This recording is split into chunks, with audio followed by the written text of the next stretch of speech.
religion today.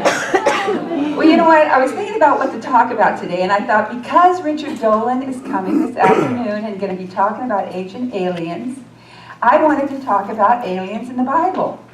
And that there is so much, and I'm just going to really touch on a little bit today, you know. Did you know that Ancient Aliens is #1 program on the History Channel? So that means that more people are watching that on the History Channel than anything else. And I don't know about you, but I have friends that are not awakened, but they are loving this History Channel, believe in aliens and all of that. So I wanted to show the Bible has a lot to say about people from other planets. In fact, it talks about a time when the encounter with these beings were very normal. They walked with people, talked with people, sat in the cool of the day, in the tent with people. They called them gods or angels many times. You know the word Elohim, in the beginning Elohim, is a plural. It's a plural. So our Bible starts with plurality of gods, not one God. And who were these gods? And who wrote this book? And that's what I want to show you today too. Who wrote this book that has astrotheology, genetic engineering, numerology, about hermetics, all of these encoded things in it, and we call it a religious book? I'm going to tell you, I don't even think this is a religious book anymore. I don't, and I now know why. I studied it for so many years. But they walk with these beings they called lords or gods throughout all the Old Testament. Where'd they go? Have you ever asked that? We just expect it when we read the Old Testament that they were walking around, God was in the garden talking and blah, blah, blah. But then all of a sudden, in the New Testament, where did they go? So we're going to look at some of this. And the Old Testament is filled with information and knowledge that science is just catching up to. They had to come from a much higher intelligence. You see, I brought my Bible today because I usually don't do that, but I'm going to read some out of the Bible for you today. And just think, it's not a religious book. I think of this as a highly cosmic textbook. Let's look at it a different way today. A highly cosmic textbook that has information way beyond anything that we've ever encountered, and we're really just waking up to it. So for years I taught on the Tabernacle of Moses. How many of you ever heard me teach on the Tabernacle of Moses? I know some of you in here have. Taught on it for years because every little inch, every little part of it, the outer court, the inner court, the most holy place, all of it was so symbolic. But I've raised up a notch and I see it even from a greater point of view now. The tabernacle was called the dwelling place of God. And God told Moses to build it with very specific instructions because he said it was a pattern of something else.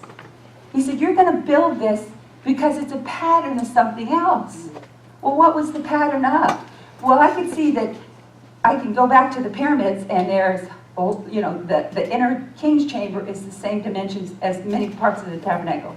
But what it's really a picture of was the human brain, which we didn't know for thousands and thousands of years until we could see into the human brain. So how did they know that? And I'm going to show you that. And it is anatomically correct picture of what is in your brain today. The tabernacle, the dwelling place of God. Your brain. How did they know it thousands of years ago, though? How did they build? And who gave Moses this instructions? I love it when he goes up on the mountain and this big light comes down and, on him. Could that have been, I'm not going to go into that scripture, but could that have been, a UFO that came down and gave him those information, gave him the pattern of something different? There's so many scriptures we can go into, but I don't have time to do that. But how did they know this thousands of years ago? Think of this too. We have 12 signs of the zodiac. We have 12 constellations that form the ecliptic path of the sun. Okay, in the Bible we have 12 disciples. In our world we have 12 months of the year. We have 12 tribes of Israel. There was 12 stones in the high priest's breastplate, 12 loaves of bread in the holy place. In Revelation there's a woman with a hat on with 12 stars on her head. That starts to give us a picture of something too.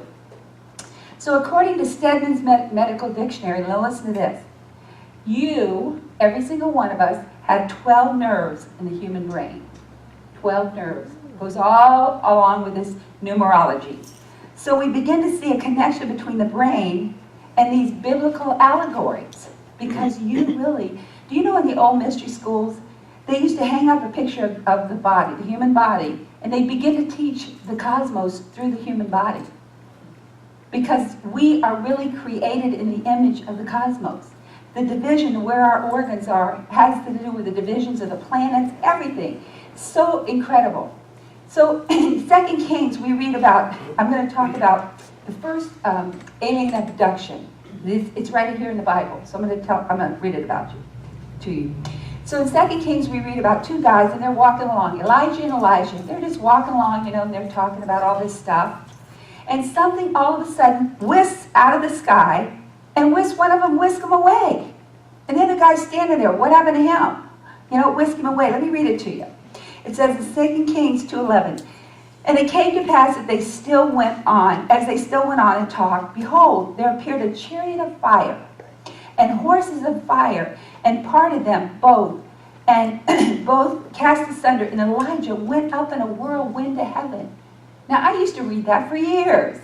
And what is the chariot of fire? What do we think this chariot of fire was? Like a chariot, a Roman chariot?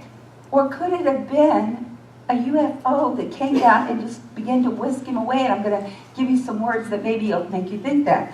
And Elijah saw it and he cried, and he saw it no more. So Elijah said, where the heck did he go, and who's going to believe me? How many people have seen abductions or seen, these pictures, and they go, who are we going to tell? Who's going to believe me? When my friend was whisked away or whatever, or we saw this thing in the sky, who's going to believe me? And our question is, since we know CNN wasn't there to report what was going on, who wrote this stuff? Who wrote this stuff in a code, in allegories, in parables, in numerology, for us today to begin understanding it? Who wrote it? Higher intelligence wrote it. That's who, a much higher intelligence wrote it. Maybe the ones who wrote the splitting of the atom. Ever think about that in Adam, when the ribs taking out of Adam? That was all about the splitting of the atom, genetic engineering. How about those are probably the people that wrote this. The ones who knew the speed of light. Do you know in Israel they had 12 tribes, and they were all placed, four on the east, four on the west, and one tribe was called Judah, and it was called the tribe of light. And guess how many people, it tells you in different sections how many people were in that tribe of Judah. This tribe of light, 186,400. You know what that is? That's the speed of light. How did they know that back then? How did they know that back then? I mean, this Bible, 5,000 years ago, how did they know that? The ones who gave Moses the specification patterns for the tabernacle that perfectly describe your human brain. In fact, I want to get the picture off the wall back there. I forgot to get it now. Have somebody get it in a minute. But it's clear some beings, many, many thousands of years ago, before CNN and the reporters were there, they knew something. They knew something before our science knew something. And they began to get, in their language, in their way, they began to try to give this information that when we as a people began conscious enough that we could understand it, it would be there for us.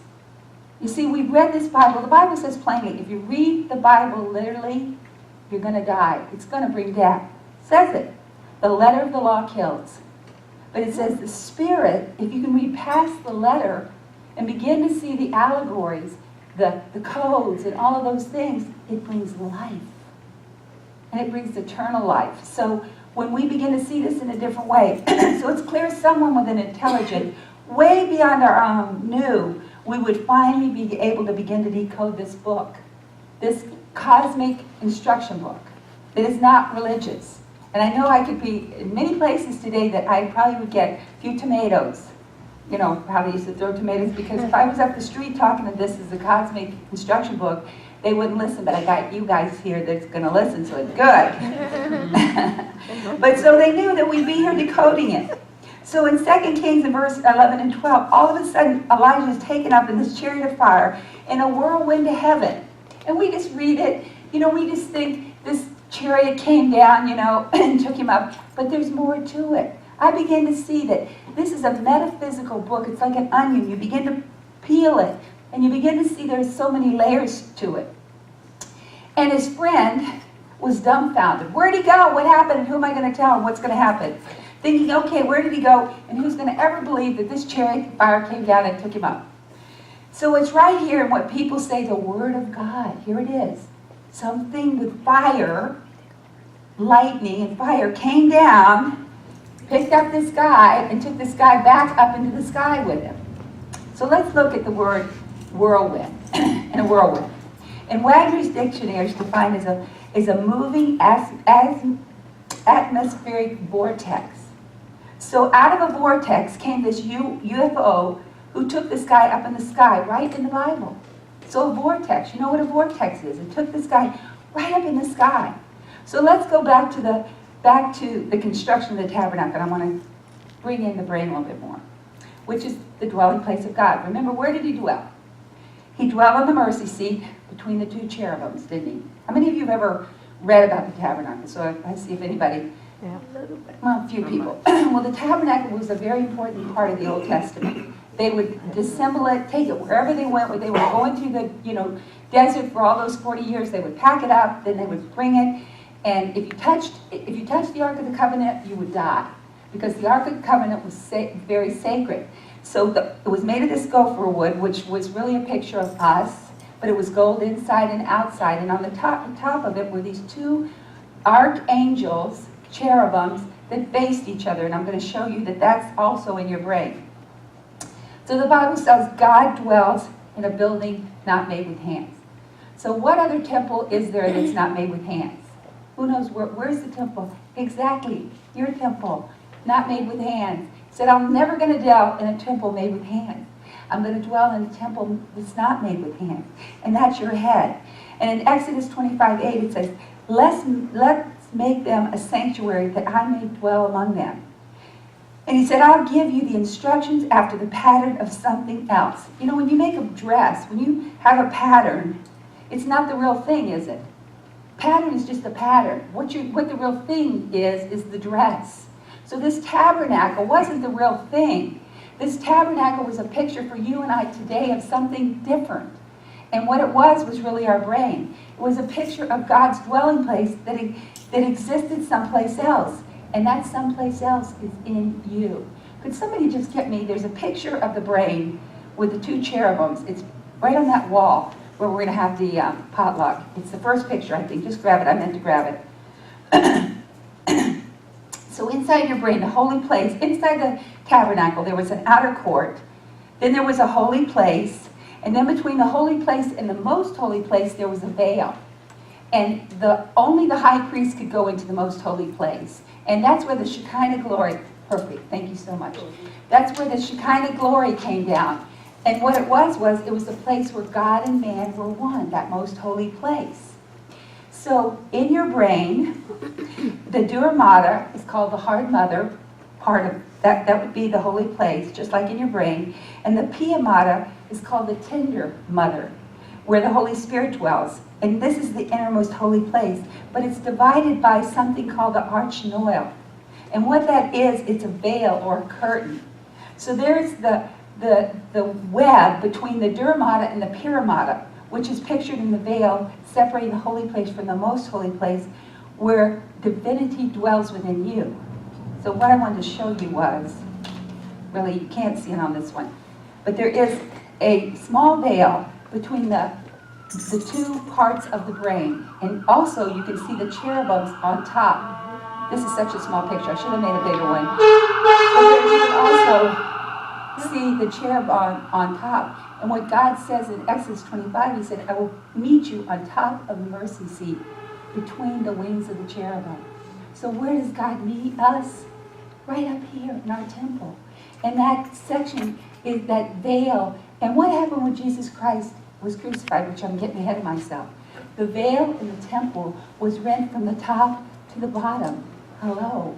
When we crucify this ego, when we get still and we go into meditation, which I'm going to repeat better how I've got it written down, but when we go into that meditation, it begins to split that veil.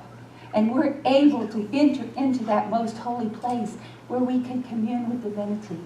It is all a picture. And what we're doing right now, and also I just want to show you right here too, 5 Houllis within our brain too. You know, this eye of Houllis is thousands and thousands of years old, and it's right in the middle of your brain. I mean, if we can't see that we are really made in the image of something so powerful. So anyway, So when Jesus was crucified, and there was silence, remember there was silence on the earth for a long time? Well, that's in the meditation, it opens that veil of curtain that we have access to that most holy place. And somebody understood that thousands of years ago. Somebody understood that meditation, being still, quieting that ego, would begin to rent that veil in our temple that we could enter into the most holy place, that right hemisphere of the brain. You remember you always said, cast your net to the right. Cast your net to the right. It's always on the right side of the brain where that Holy of Holies be. So could it be that these beings that were talking and walking with men throughout the Old Testament really were telling them so much information that we're just catching up to? I think so many of the ancient texts, the Mayan calendar, the Hopi, so many of the ancient texts wrote in their way words to us today that we can begin understanding. And it was for us. Because I've told you before, I began to encode the third and the seventh day. And I could see all information was coming to us on the third and seventh day. And we were on the 3,000 years from the resurrection. And we're in the 7,000 years from the beginning of Genesis. The Bible is a 7,000-year plan. It says, beloved above all things. Know that 1,000 years is as a day, and a day is as 1,000 years. And I began to see there's a code in this Bible. Every time it said, and Jesus went to the marriage of Cana on the third day. Well, that's the 3,000 years. That's when you live and I live. And what happened on that 3,000 years? They put water in 7 clay pots. Hello, clay pots. And it was turned into wine. Transformation. We're in a time of transformation like never before on planet Earth. You know, that's when I was speaking in women's group. And my friend Sandy would travel with me. You know, they'd say, how did you know the Lord? How did you get saved? I said, let me tell you about the clay pot. Let me tell you the day you're living in. The tribulation's not coming. Something better. They don't want to hear that. They want to know all about your testimony, how Jesus saved you. So I had to move into a different arena from there. But anyway, now I got to talk to you. Anyway, thousands of years ago, somebody understood this.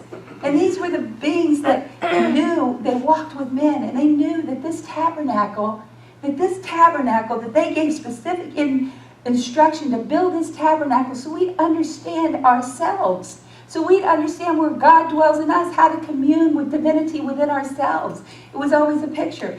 And it says, and I already wrote this, but I wrote it down. It says in Exodus 25:22, and there will I meet with you, and I will commune with you.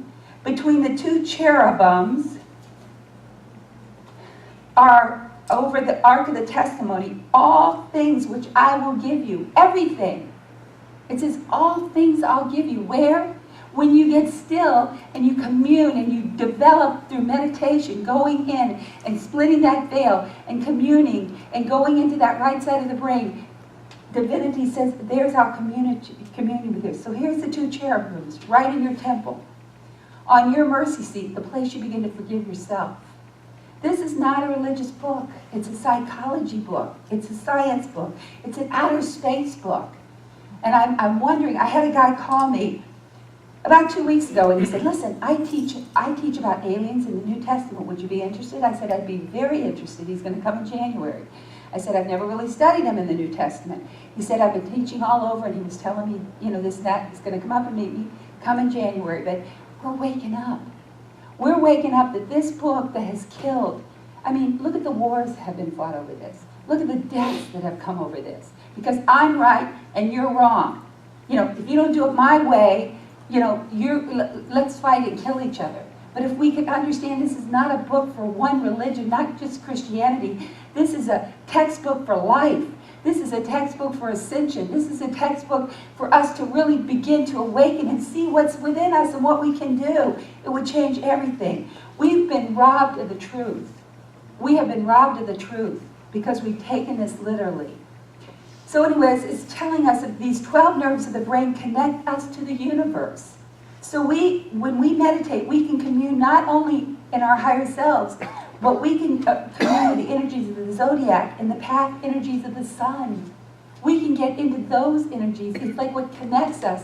Those 12 zodiacs and the 12 nerves of the brain connect us to the cosmos. And I'm going to talk about that a little bit more. And I might tell you something that happened to me, and you may not come back, but anyway. We'll see. So those beings of higher intelligence are communicating with us through this book and also through meditation. Higher beings are contacting us. And that's what I was going to tell you. Recently, I was in deep meditation. How many of you think you've been contacted by maybe people that are not on the earth, not in the area? Oh, good. I have 5 friends. It's perfect. Anyway, I was in a deep state of meditation, and I began to hear this group talk to me. And on this side of my brain, I was thinking to myself, okay, your family's right, you're crazy. They're probably going to lock you up after this experience. And on the other side of this, on my brain, this group was beginning talking to me, telling me why I do the things that I do, why I'm Christ, blah, blah, blah, blah, blah. And I'm thinking, it was so real. Once I was able to park my mind on the craziness, knowing my family couldn't hear what was going on up here and couldn't lock me up later, I began to listen. And then I had a second encounter with them when I was in the woods in California. And they said to me, you're not from here. And they said, now we can contact you because you're able to park your mind sometimes, so we can bypass your mind. So they said, you're not from here. And I said, well, where am I from? And they said, you're way from someplace way past Nibiru, which I began to tell my friend that was with me, and she had a similar experience. And anyway, we had an experience together. But I still thought, when you have an experience like that, it's so real. But then when you get away from it, you go, did I make that up? Did that really happen to me? Was I, thinking those thoughts and it comes to me? So I get David Wilcox's book, Synchronicity Key. And he says that they are beginning to communicate with us through our imagination, which is exactly what happened to me. He says, and if we're open, we're going to get more communication. So I didn't feel quite so crazy. It was like the book came to me at the perfect time that I didn't feel quite so crazy. I haven't heard from him again, so I don't know what's going on, but it made it so clear why I'm so driven, why I do the things I do. They begin to tell me that I was really ordained to do them alone for many, many years. So they kind of told me why I had the relationship that I had, because I came here to do something alone. But it was just unbelievable. Let me see the hands of people that feel like they've been contacted again. Wow. Okay, good. We're all not crazy. It's a good thing. So anyway, and he's saying we're going to get more and more of that communication. So this book is filled with all kinds of codes, all kinds of numerology, allegories, astrotheology, about Plato, hermetics, everything. Listen to Ezekiel 1:4. Okay. Now listen to this. Listen. You just read this and you go, why all the numbers? It says this. Now in the 30th year, in the 4th month, came to pass on the 5th day of the month, that the heavens were open and I saw a vision of God. So there's all those numbers. What does it mean? This is where, I wish Todd was here. It's numerology. In the 30th year, in the 4th month, on the 5th day. When you add that up, what is that? 39.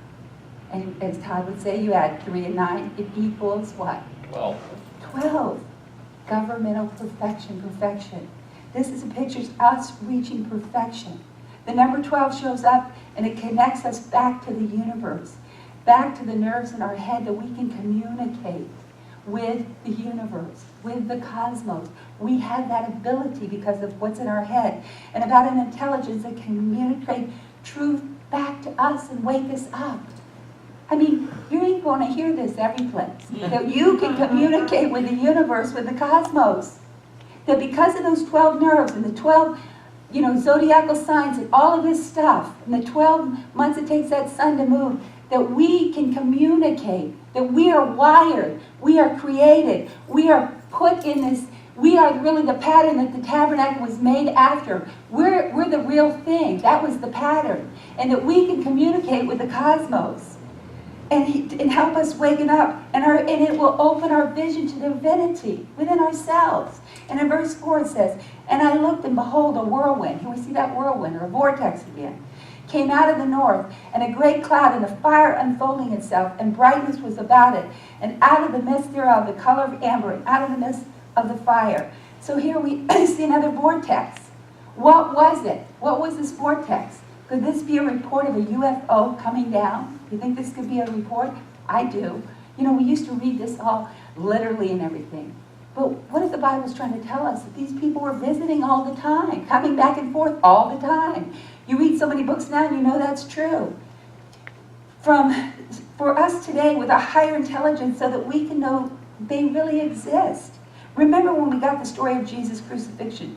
Because what that was all about is the sun got crucified on December 21st, right? It stops. It crucifies the equator, crucifies, that's where we get the word crucified, on December 21st, and it looks like it stands still in a tomb for 3 days and 3 nights, and then it begins its northern journey again. So it's entombed in the earth 3 days and 3 nights. And he was crucified where? On Golgotha. Guess what that means? It means the place of the skull. Where is the crucifixion taking place within you? Up here in your skull. So that we can, the crucifixion has to take place in our skull so we can all have intelligence to go up into higher intelligence. Then this is also important to us today because it brings the knowing about that our brain and how we can contact our divinity. But why would God want to crucify his only son? All of those things, didn't you ever wonder, this loving God, could you do that to your child? Somebody that you loved? I mean, we feel like we can't love as much as divinity loves us in his crucifixion, but it had nothing to do with the death of a body. It had everything to do with the silencing of an ego, that we can hear divinity. So, how to contact our divinity. So could this Bible be filled with deep occult symbolism, reaching out to us so we can awaken, enlighten, understand, and know that they're out there? What if they're all, if right now, people that are really understanding, and I know David Wilcox, in one of his articles I read, he says, there's so much in the Bible that we don't know right now. He says it's time for us to take another look at the Bible. He's talking about this ascension event that's going to happen, something that's going to give humanity a quantum leap in awakening. And he feels like it's all in the Bible. And I feel like, too, I've always thought that scripture, in a moment, in a twinkling of an eye, at the last trump, corruption will put on incorruption. Immortality will put on immortality. That's talking about something happening like a caterpillar turning into a butterfly.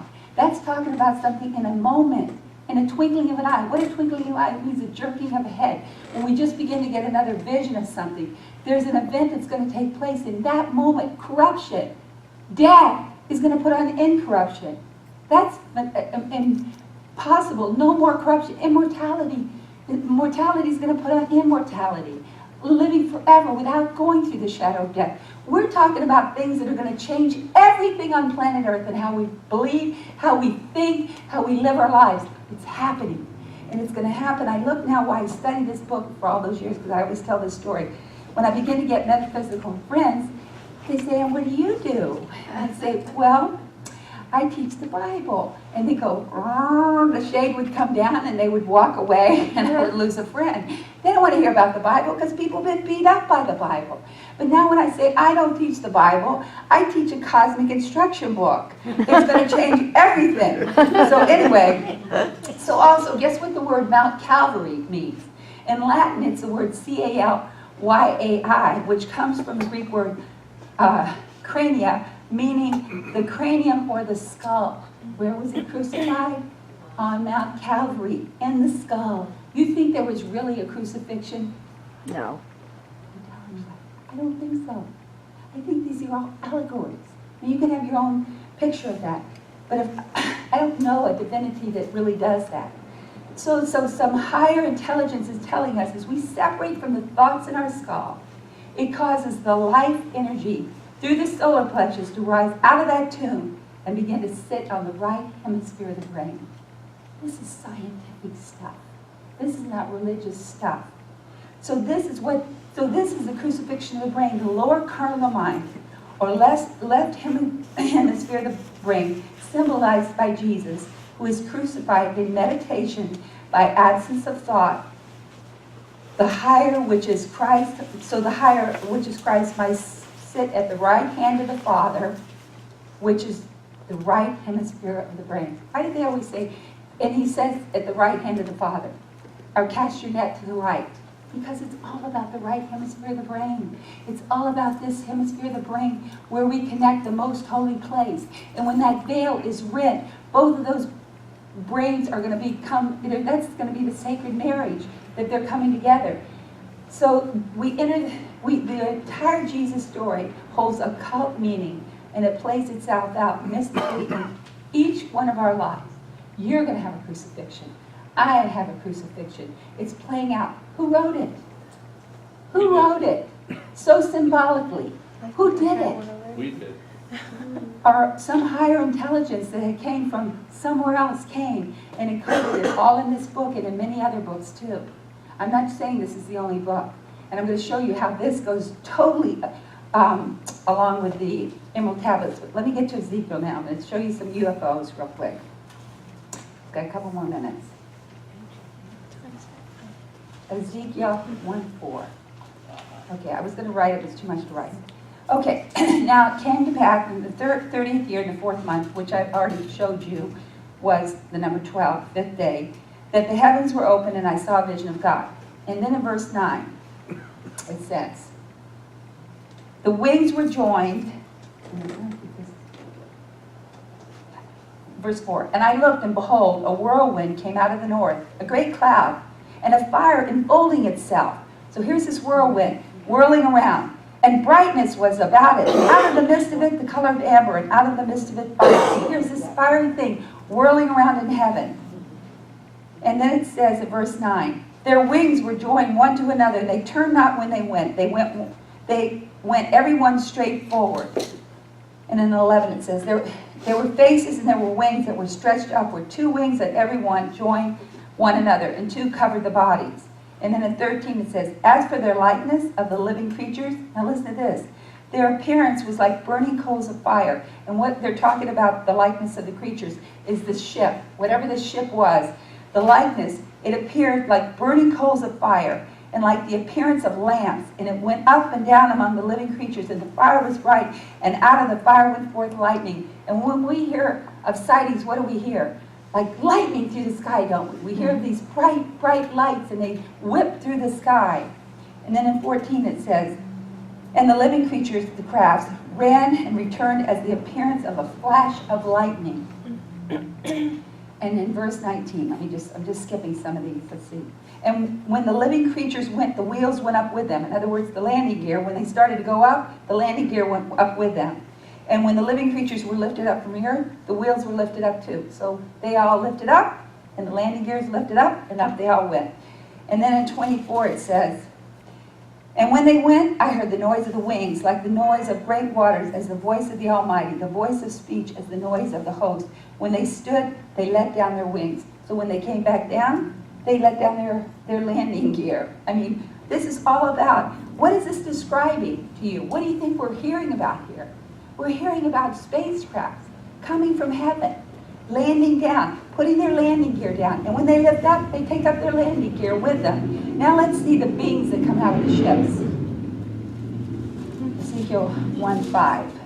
It says in Ezekiel, and out of the midst of these ships came the likeness of 4 living creatures. And this was their appearance. They had the likeness of a man. They were not little green men. They had the likeness of a man. Let me go to Ezekiel 9 and 1, 2. Because it says it again in Ezekiel.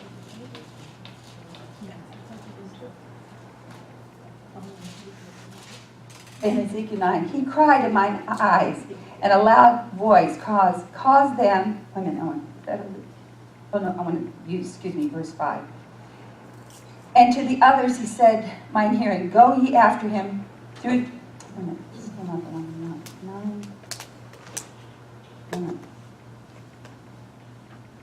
okay, this is the one. He cried also in mine ear with a loud voice, saying, cause them that have charge over the city to draw near, every man with his destroying weapon in his hand. And listen, and behold, 6 men came from the way of the higher gate, which lieth towards the north, and every man a slaughter weapon in his hand. And one man among them was clothed in linen, and the writer's incord by his side, and they went in and stood beside the brazen altar. So what I'm telling you is, this is exactly what the Emerald Tablets say. Hermes came with an inkhorn, a rider's inkhorn. And what happened was when they landed on the planet, the barbarians came to the plane with all these things to fight them. And the people that got out of the plane had these laser things that stopped them from attacking them. And they sat down and they began to teach them peace. It goes identical. This came right out of the Emerald Tablets. Identical to what happened. If you've never read Michael Tellinger's book, The Slave Species of the Gods, read it. It talks about the Anunnakis and also the Emerald Tablet. This is exactly what happened. You know, in our evolution, we have those barbarians, and then we always have that missing link that we haven't found. Where was that missing link?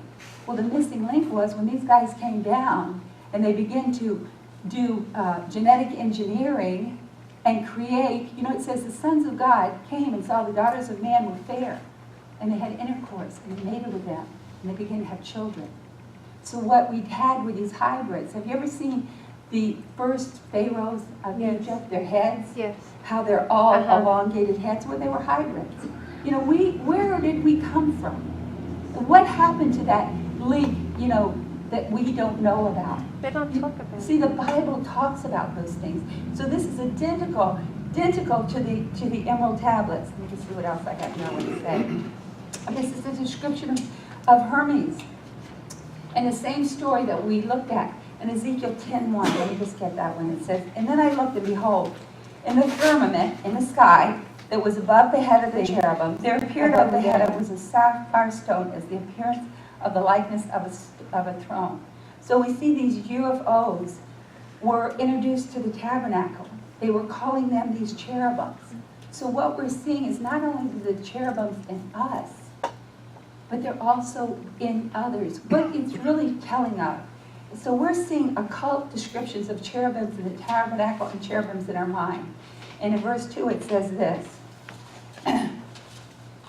"And he spoke unto a man clothed with linen, and said, Go in between the wheel, even under the cherubim," even under the thing, "from between the cherubim, and scatter them over the city in my sight. Now the cherubim stood on the right side of the house, which when the man went in, and the cloud filled the inner court." Right side of the house is that cloud filling our inner court. And then let me just read verse 4. "And the glory of the Lord went up from the cherubim and stood over the threshold of the house. And the house was filled with the cloud, and the court was full of the brightness of the glory of God.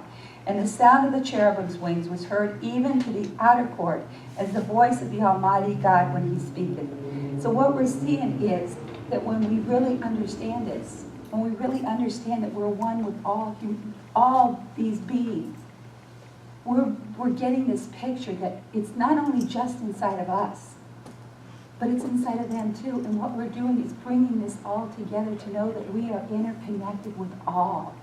You know, they're the picture. They're bringing themselves into the picture of the tabernacle, that we can see that they're part of that too. And that they've laid that pattern for us to know that within us is where we connect to divinity, as it is within themselves. They're probably much higher evolved than we are, and they're trying to really show us something. All this is connecting us to our oneness with all that is. Could this be revealing that these beings are the higher consciousness?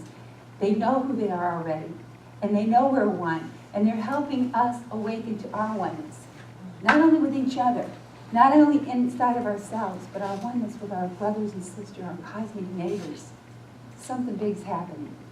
And I think this gentleman this afternoon, he's going to say 6 reasons why these cosmic beings are important to us now.